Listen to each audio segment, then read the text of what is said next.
Joining our event. My name is Allison Lane and I work in HR at HSBC. I will be hosting and moderating this event today. I am going to kick off with a brief intro to myself. I'll give you an overview of how the structure of the event will work over the next hour and a half, and then I'll kick off the panel. So I come from America, came to London for the first time in 2011 and the second time in 2016. I've worked at 4 investment banks, joined HSBC in early 2018, and my current role is being a graduate recruiter for asset management and private banking, and also looking after our diversity and inclusion events and strategy for banking and markets, asset management, and the private bank.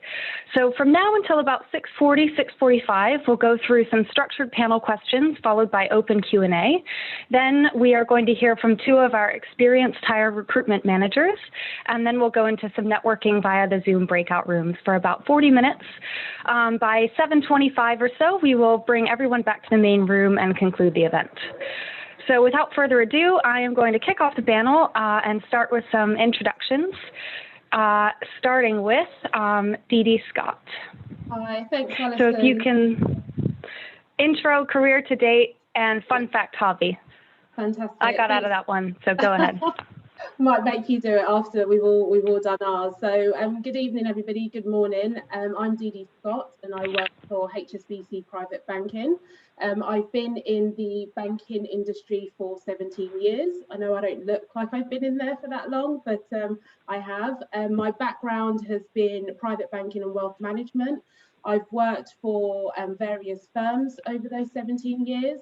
My professional background has actually been regulatory compliance for 14 years, and I took the plunge and moved into the front office 2 years ago. I currently head up a big team. I cover the UK and Channel Islands, and for those in banking and understand how banking works, I cover and I am the risk owner for financial crime.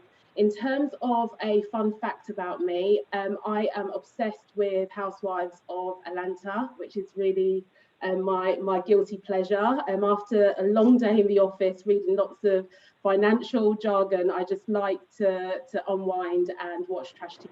So that's my fun fact. Don't judge me. Thanks a lot, Dee Dee. Over to Greg Edwards.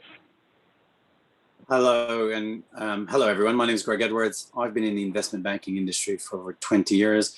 I'm originally from Montreal, Canada. I've worked in Montreal, Toronto, and London. My career history is I started on the FX sales side of the business, so that's in the sales function, where I did that for a number of years, covering a number of different clients and different geographies. And then as the business, as foreign exchange, as an asset class, became more digital, I moved over to the digital side, running the sales organizations and digitalizing our business. I've worked at 4 different large investment banks over the course of the years, and at HSBC, I'm the global head of transactional foreign exchange. That is the foreign exchange component linked to cross-border transactions. I run a team of professionals based in London, New York, San Francisco, and Singapore, and Hong Kong. A fairly large team, a global team, and we are a significant part of the business within foreign exchange. And I work with all the various lines of businesses. So that's our corporate and commercial bank, as well as our retail bank, as well as our large corporate clients. And it's a pleasure to be with all of you today. My fun fact is I love travel. I'm also an aviation geek. I can tell you more about planes than you probably ever wanted to know. And I'll leave it there for now. Thanks, Allison. Thanks, Greg. Over to Andre Ale. Hi, everybody. Thank you for joining us. Do you know, I'm learning more about my colleagues today than I have ever since I've known them. I joined 3 years ago. I'm in the legal team and been in the industry for 30 years. My primary focus is advising our asset management business. In terms of a fun fact, I'm going to talk about my love of carnival, and that's because my parents are they're Windrush generation, and so they're from Trinidad and Tobago, and so it kind of started with a love of Notting Hill, because just growing up every August, that's what we did. Me and my brothers would accompany my parents to Notting Hill Carnival. Sometimes we'd get funding from our local council. Often we'd just be selling food up there. My mum was great at making, I don't know if any of you know roti, curry and roti, but she was fantastic enough. I hope I've inherited that. So my other love is cooking. I don't know if have I used up my 2 minutes. Should I stop there, Alison? Okay. Thanks a lot for that, Andre. And last but not least, Vivian Cole. Thank you, Alison. Hi, everyone. I'm Vivian Cole. I'm currently in our global banking business, Chief of Staff. Before joining HSBC in 2018, I started my career in law. Spent quite a significant time in my career at Linklaters, and then decided to move into banking in 2015, where I joined the Bank of New York Mellon corporate and trust team, and then landed at HSBC. As we progress through the session, I'll talk more about my current role at HSBC because I have moved out from the business. A fun fact about me, which is quite a bizarre one, and to show how committed to the cause I am, I responded to a client query just after I had pushed my daughter's head out in the delivery room. That's a huge fun fact for me. Oh my gosh. Yeah. Wow. Wow, Vivian.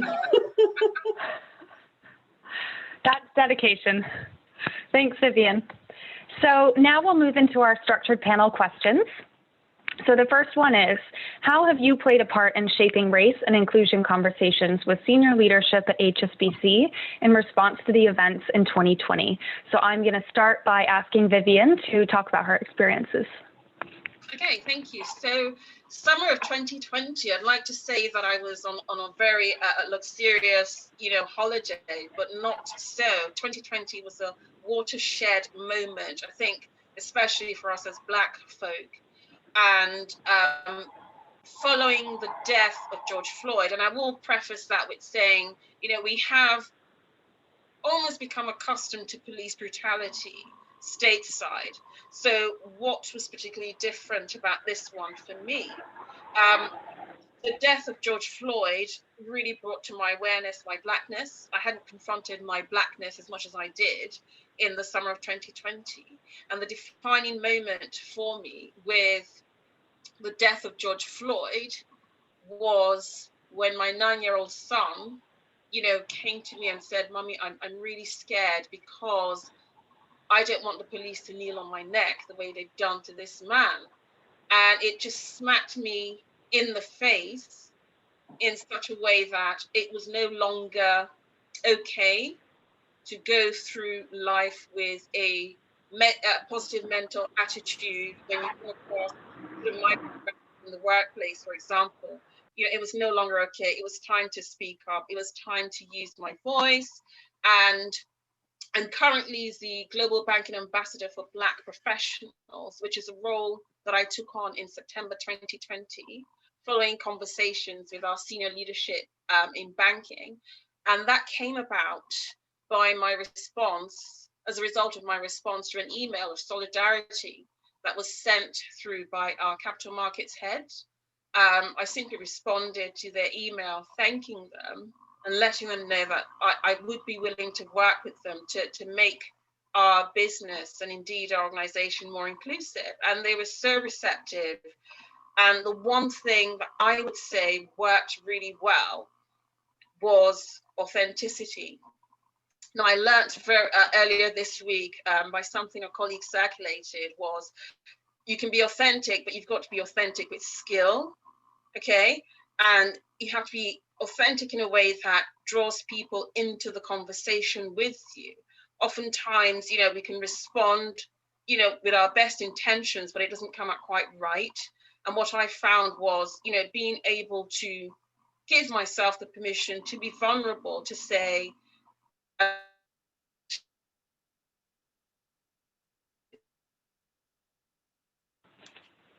I think we may have lost Vivian temporarily. Yeah, just lost her.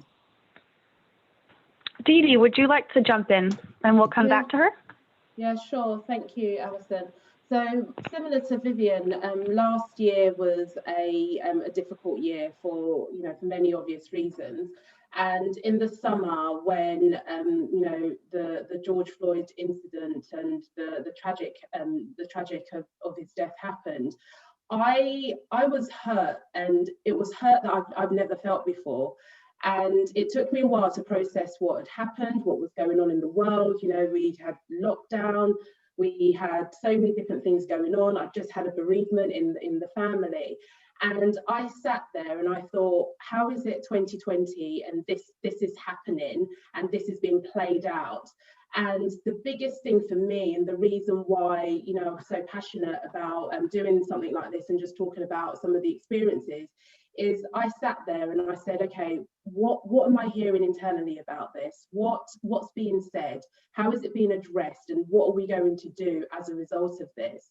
And sadly, it was very deafening. And I felt that in the summer of 2020, I joke about this, and I don't mean this flippantly, I felt that I came out as a Black woman.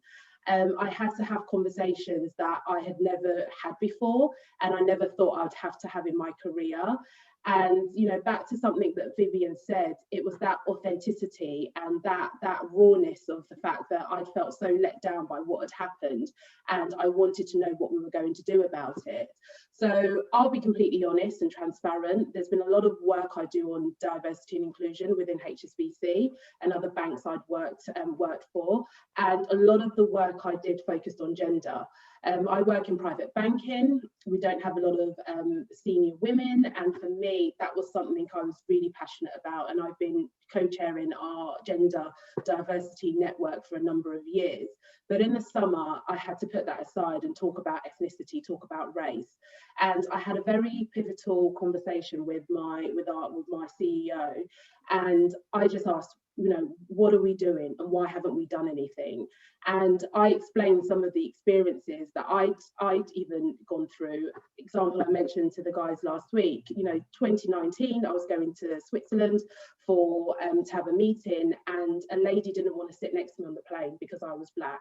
And I'd never shared that with anybody. I hadn't even told my husband, I hadn't even told my friends. And when I told him, he was just dumbstruck. He couldn't even believe that had happened.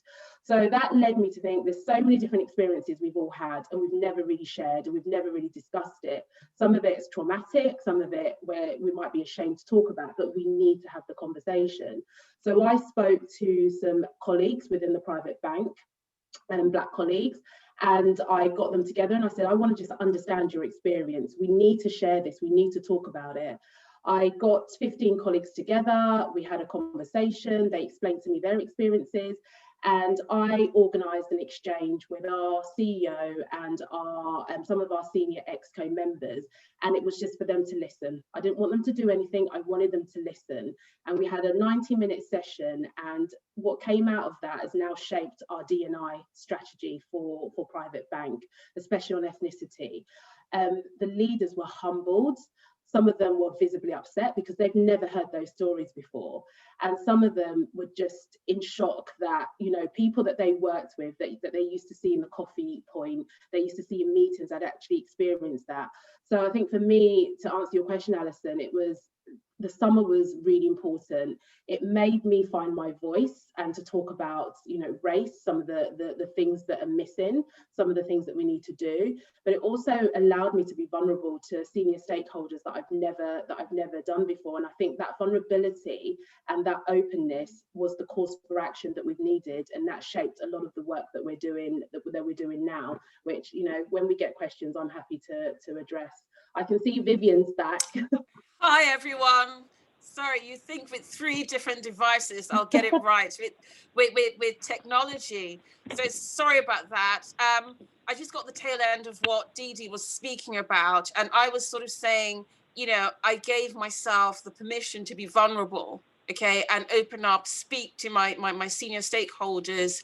And that resulted in the role that I'm doing today, because they were able to recognize that, we're not subject matter experts here. We need help. And, by virtue of just putting my hand up to say, look, I'm happy to help you guys navigate this. I'm not a D&I expert, but I can definitely bring my lived experience to help us navigate these waters around race. And it's just talking about race, you know, being open.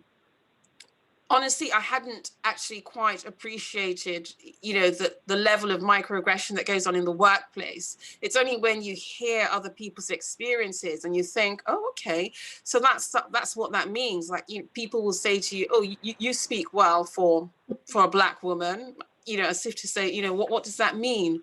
And it's being able to be courageous and bold, you know, to challenge those stereotypes and help our leaders understand that, you know, these are the sorts of things that tend to impact your Black employees. We'll come on to the bit about, you know, visibility later on in the discussion, but that's another thing that seems to affect a lot of us, and sort of being open to making that comment to leadership and engaging them and getting their buy-in, I think, is really key. Authenticity, but authenticity with skill is what I'd say. Yeah. Can I just ask both Dee and Vivian, and Greg also, actually, whether there was a sort of moment of hesitation, you know, when you made that first approach, whether there was a sort of build-up over days where you were trying to find the courage to, as you say, come out as a Black woman, Dee, or to make that first approach. And what was it? What was the tipping point? What was the factor that actually made you take the step? I think for me personally, it was the fact that I hadn't seen anything. It was the silence was deafening. I hadn't seen any, you know, communication to acknowledge what had happened. We hadn't, you know, the team meetings I'd gone to, there wasn't any discussion. So for me, there wasn't a hesitation per se, because I was fuming by then, and I wanted to have a conversation. And I think for me, I'm in a position that I do have a good relationship with my senior stakeholders, and I do have a good relationship with our head of our department. So it was more of a conversation. This is what's happening. This is something that's happening to one of your staff, and I feel let down. Can we talk about it? And he was very open and receptive. And I think sometimes the reason why there was silence was that there was fear. They didn't know what to say and how to say it. So me saying, I want to have this conversation, you know, with authenticity, calmness, he was receptive to it. I would agree with that. I think there was, when we decided to, so within the division that I worked, we sent a joint letter on behalf of many staff members directly to the CEO, Noel Quinn, very much similar to what Didi has just mentioned, right, around the silence and what are we doing. And the letter very much was sort of like, you know, you have a lot of people internally who are prepared to help. And so maybe it's worthwhile engaging in that conversation. I don't think there was ever a point of hesitation, but I also think there's strength in numbers. And the fact that close to, you know, over 24 employees chose to sign the letter meant, I think for most of us, although I was the one that hit send at the end of the day, so there was a little bit of nervousness, but I think the reality is you sit there and you think, well, it's not just me that's feeling this. The letter, you know, was penned and represented many different people's views around the organizational lack of organizational response. Do you need help in responding? The other thing too, and we weren't very aggressive in the letter, we basically, you know, we also didn't know if the firm was about to do something, right? Just because you have silence doesn't necessarily mean nothing's happening. Sure. Sometimes in large organizations, as people sometimes know, sometimes it just takes an awfully long time for something to happen. And so I don't think we approached it from a view of, you know, come on, what's happening? It was more from a view of, if you don't know what to do, we're here to help. But by the way, if something is happening, then we look forward to seeing your response. Sure. And we got a very pleasant response. And then we had an exchange session with the CEO where we talked about some of the same issues we're talking about today. Absolutely, completely agree with that, Greg and Didi. And I think for me, I responded to an email, not quite expecting a response. So when I got the response, I had to do something. I had no choice but to carry on. So yes, that's pretty much it in a nutshell. Yeah. Thanks, everyone, and thanks for sharing those personal stories as well. So moving on to our next question, it focuses on international experience. So how have your experiences working internationally aided and pushed the equality conversations? So I'll start with Greg on this one. Oh, thanks, Alison. That's a great question. So, I mean, look, I represent this organization in many different forums, right? I don't live in the country I was born. I travel the world on bank business. And I think, I guess for me, the key is that you have this unique position as a little bit being an outsider, right? I can approach some of my colleagues, I can approach sometimes different cultures and say, you know, why have you reacted that way? What is it in your culture? And, you know, sometimes I have asked very awkward questions to people, not more from a sense of curiosity. And so I think when when you're in a privileged position, you do get a chance to travel the world, you yourself have observations about people and about culture and about the relationships that exist. So I think being that outsider allows you, first of all, to ask questions and understand a little bit better. Sometimes you trip up and you ask very awkward questions, and you can tell because colleagues just don't know what to do with the answers, with the questions you're asking. But I think you also have the ability to see and to take with you what you've seen really well, right? I've been in some countries around the world that do better at this. And then you can take those messages and you can say, well, you've got this problem in this country, you know, in these countries, they dealt with it like this. It's the same thing we do in financial services, right? We take the best of what we do as a group, as an organization, and we apply those innovative ideas to different problems and different solutions. And when you see something that works in one part of the world, or in this case, in one culture, you know, you take it to another country and say, well, have you thought of that? And we do the same thing internally. Some of the best practice we see in some parts of the world, we import it into other parts of the world. So I think that internationality, allows you to do two things. You're the outsider, which allows you some scope to do interesting things, but equally you can bring best practice that you've seen from different parts of the organization to the problems that we're facing. Can I just ask on that one? Sorry, yeah, go ahead, Andre. I was just wondering which you were talking about. I think you were talking about, Greg, other countries or another country that seems to be doing a better job than the UK in this space. And I was just curious which other country you had in mind.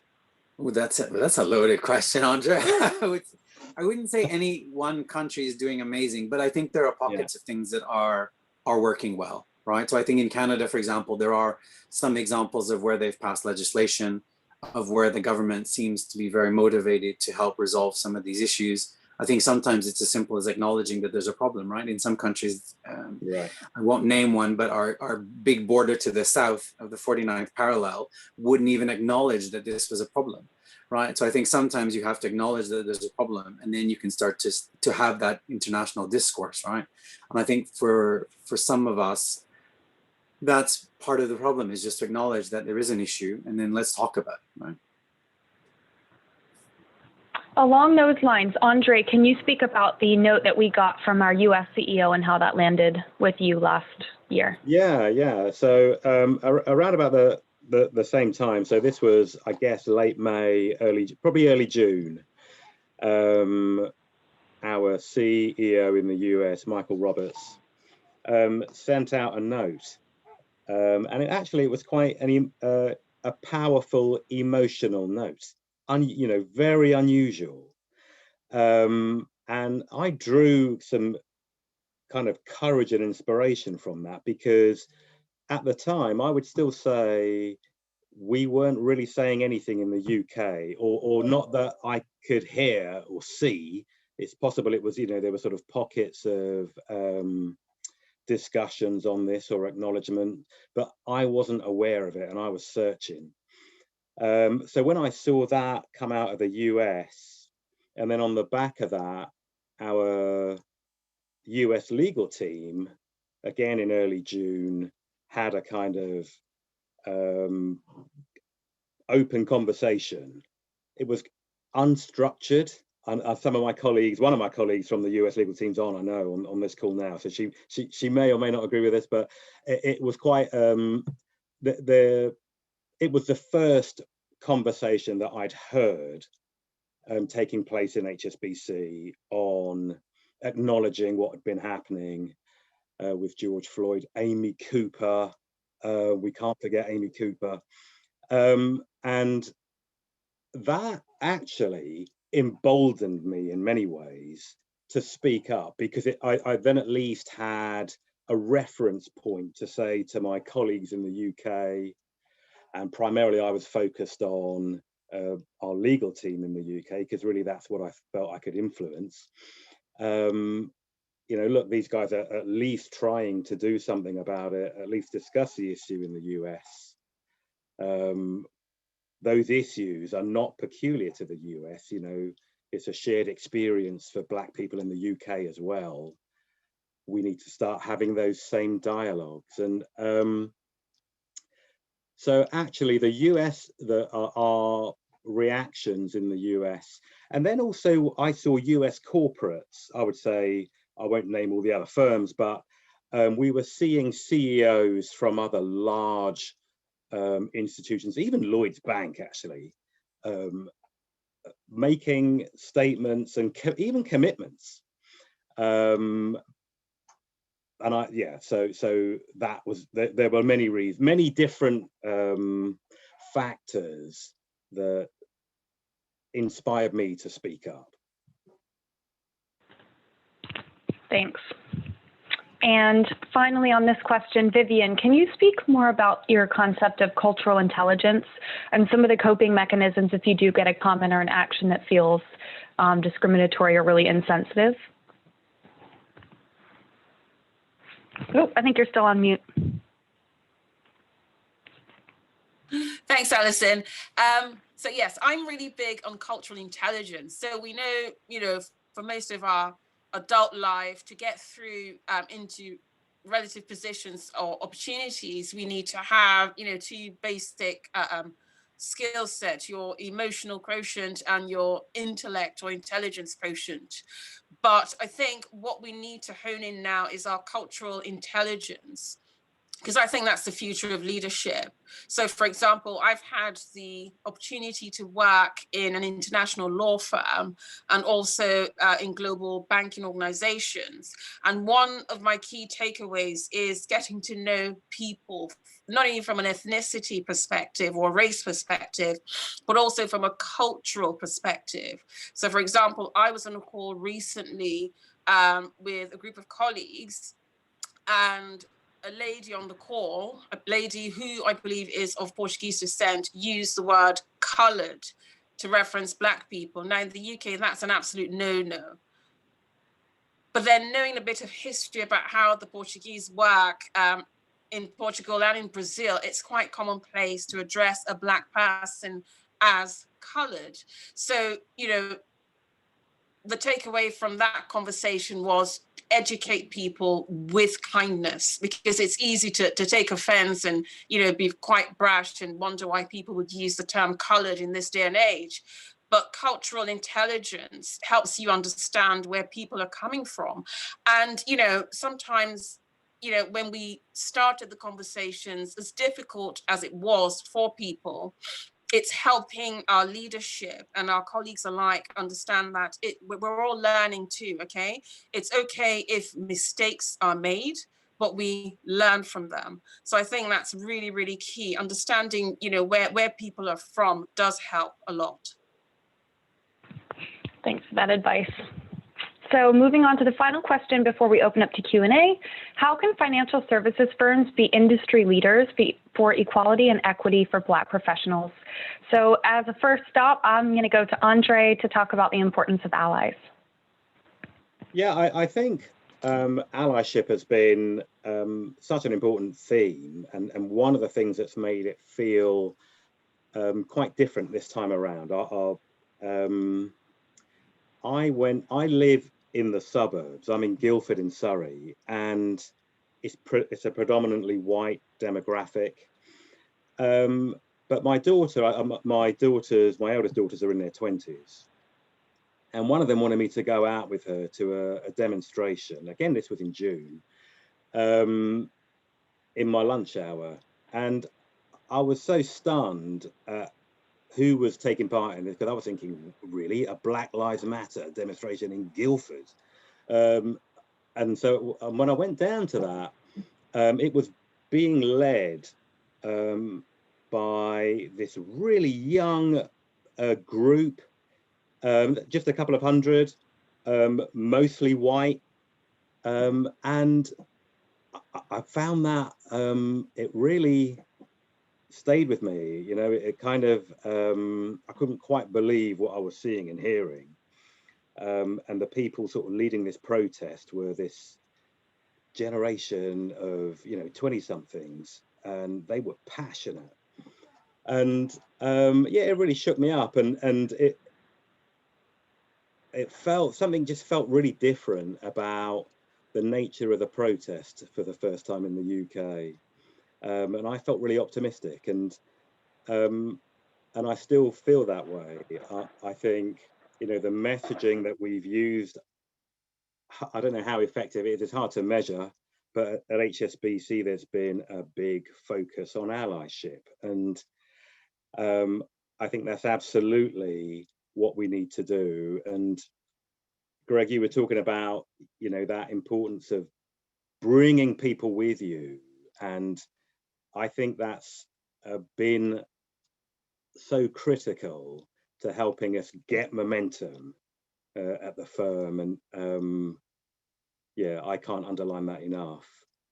It's not enough for it to just be this vociferous minority.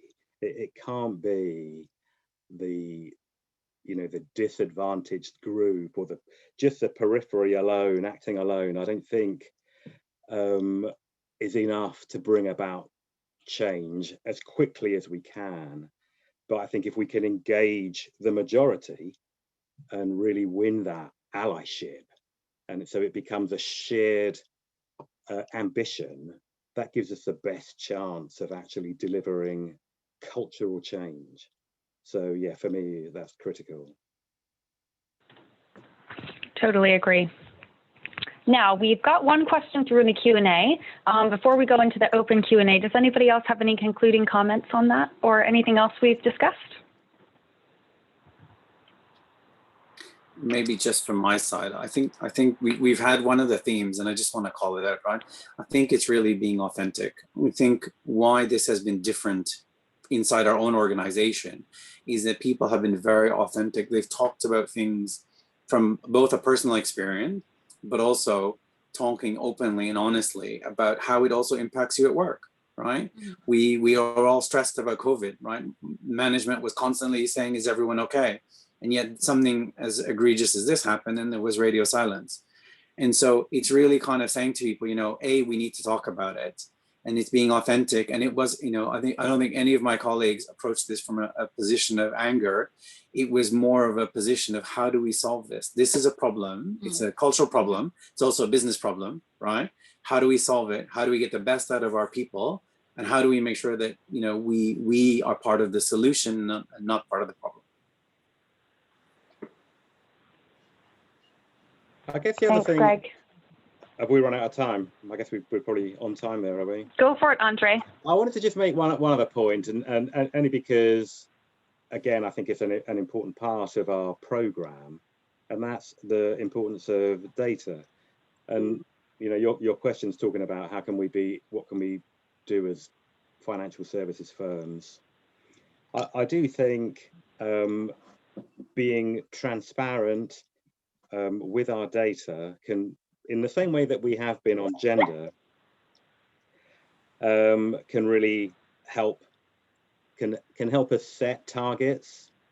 And I'm not saying targets are the solution, but it's certainly, if we're trying to fix underrepresentation or address underrepresentation, it can be an effective tool. I know it's not the only one, but just a willingness to be open on that, I think can help the industry. Yeah, and I can just chime in on that, Andre. Data is very, very important and very useful, and I'll say to people, don't be discouraged from having the conversation or starting if you haven't already done so. And I think a lot is very dependent on us as a people to make sure that we keep the conversations going, so that we build on the momentum from summer 2020 and keep that going.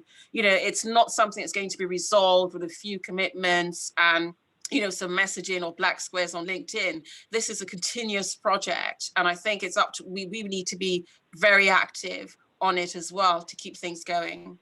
Yeah, no, I couldn't say it better. One of the things I said to one of my colleagues was that this isn't just a moment. This is a movement. And a lot of the times when everybody says D&I, the honesty is that they're looking at gender. We've done so much work on gender. We have gender scorecards, we have gender quotas, percentages, etc. And now we need to expand that to include ethnicity. And we need to hold the same level of scrutiny to what we've done looking at, you know, to make gender, you know, non-existent, and for us to not even realise there's only one woman in the room when we go into senior meetings, and do exactly the same thing on ethnicity. And it's just continuing the conversation, continuing to apply pressure. And I know when I have meetings with my boss, it's always on my agenda. Again, it's not done in hostility. It's never done with, you know, with anger. It's just, you know, what we're doing different. What changes have you seen? You tell me. You play it back to me, and that always seems to keep the conversation going. Mm-hmm. And you've probably read the McKinsey report showing that gender diversity improves business performance by 15%, but ethnic diversity improves business output by 35%. So if we're not having these open conversations with our ethnically diverse colleagues, they're not going to hit that 35%. We won't as a collective organization if people can't bring their full selves to work. So I'm going to try to combine a few of these questions because we're already running slightly over. So what is your advice on how to ensure leaders are being genuine and don't fall into performative activism? And how do we hold them accountable? I think let me take a stab at two elements of that. For me, the conversation that was struck up with senior leaders was very much in the context, and picking up what Didi said, as this is the first of many conversations we are going to have on this topic. It was never framed as a, you know, this isn't a moment in time where everybody needs to do something and then we all go back to business as usual. It was very much framed as we're going to go on a journey together and let's figure it out. I think the second thing, which was critical, at least from my perception, is we did come up with an action plan. And because we framed the conversation as this is one of many, when we have follow-up meetings with our senior leadership, we bring out those same points. We're like, so where are we on this? You said you were going to do this. Where are we? Has it happened? You know, we don't all sit at the top table, so to speak. So we're dependent on being very honest with senior leaders to say, you know, we all agreed this was important. What are you doing, or what are your teams doing to ensure that we hold true to the things that we agreed we were going to do? I'll stop there, but those are my two pieces of advice. Yeah, very true. Okay, well, thank you so much to all of our panelists. We are now going to transition into our experienced hire recruitment overview. So we are going to have about 5 minutes with them. So we are joined by Samantha Harrison and Stuart Moss, and they are two senior recruitment managers who look after permanent recruitment up to the director level at HSBC. They oversee a team of recruiters, and they're going to give some top tips and talk about the importance of networking to get that next job. I did see a question about sort of being the only Black person in the company or on a team, and how to raise those concerns with your team. And I think if it comes to a point where you don't think you can stay at that company, it's time to move on, and maybe HSBC is the right place for you. So I will hand it over to Stuart and Samantha. Fabulous segue there. I'm going to start sharing my screen. This is only brief, I promise. Can you let me know if you can see my screen? I'm going to go into slideshow mode. Yeah. Can you see that? Yeah. Okay. Yeah, I can. Perfect. Stu, over to you.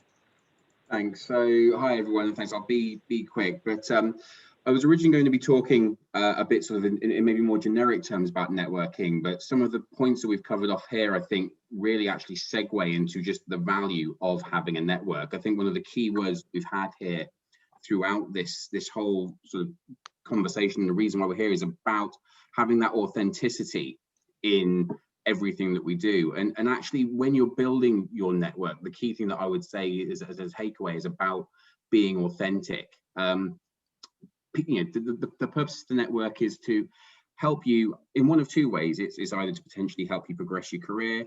It could also be there to help you overcome a problem or a challenge. And interestingly, one of the questions around what happens if you're the only Black person or person of color to sort of discuss these problems and to address these problems, building your network by taking that one person at a time to engage with those individuals and try and sort of build support is one way of sort of tackling that. In that, obviously having a group is great, but sometimes everyone has to build a group in the first instance. The network's going to be incredibly important to you on sort of two levels. One, on that personal level, you know, if you need to sort of take the next step in your career for whatever reasons, that network can potentially open up doors for you. It can help guide you on how to approach an opportunity. It can guide you on how to tackle challenges in your own workplace as well. But similarly, the network, if it's not a career question, but maybe just how to overcome a problem or to address a challenge as well, is something that's really, really important and can be really beneficial from having that strong network. A network will be organic. It will take time to build and it takes investment. But if you can build that and have genuine connections, you'll actually just see what can be achieved and how many issues, be it positive challenges to address or difficult challenges to address, that you can really achieve. So, I mean, myself and my colleague Sam will absolutely be happy to have more conversation around that if you choose to come back to the homeroom to talk about. But I also want to let Sam talk a bit about, if you are ready for that next move, how you can potentially look to achieve that with HSBC. So over to you, Sam. Okay, so a few places you can find our open positions. We do advertise on various different websites, but key one is just to go to our own website. So that's hsbc.com/careers. And if there's also a link at the bottom of the homepage, but there you'll be able to find out more about all the different business areas that HSBC cover, and also all of the different teams. You can search roles worldwide, but also you can narrow it down if you've got a specific country focus.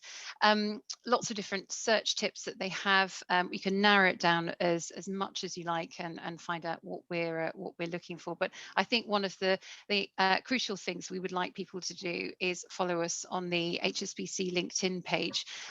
This will keep you up to date with all sorts of news that is coming out from us, also the job opportunities. And something else that you can do is also sign up to our talent community. So if you register your details with that below, and we'll give whoever's interested these information, so you don't have to be frantically writing it down now. But you can sign up to our talent community, and that will be able to send you positions from there.